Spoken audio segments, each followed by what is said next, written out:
તે વખતે પણ અમે અહીંયા આયોજન ગોઠવેલ છે કોર્પોરેશન દ્વારા અને અત્યાર સુધીમાં 235 થી 40 મૂર્તિઓનું વિસર્જન કરાવેલ છે અને મોરબીમાં 4 જગ્યાએ અમે પોઈન્ટ રાખેલા છે સ્થળ કે અહીંયાનું આવી શકતા હોય અહીંયા દઈ દઈએ તો ચાલશે બરોબર. એક છે સ્કાય મોલ, એક છે પોલીસ પેરેડ ગ્રાઉન્ડ, પછી ગર્લ્સ હાઈસ્કૂલ અને એલી કોલેજ ગ્રાઉન્ડ 4 જગ્યાએ સ્થળ રાખેલ છે. ત્યાંથી અમારા વાહન દ્વારા અમે અહીંયા કલેક્શન કરીને પધરાવવામાં આવે. એક ક્રેન, એક હાઇડ્રો, એક JCB. Indrasinh Jadeja, chief fire officer, Morbi મહાનગરપાલિકા.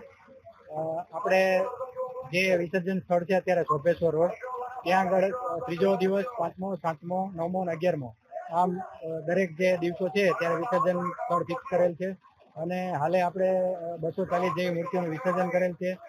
Morbi fire and emergency services ખડે પગે અહીંયા સેવામાં જ છે અને કંઈ પણ અનિચ્છનીય બનાવ ન બને એના માટે સજ્જ છે.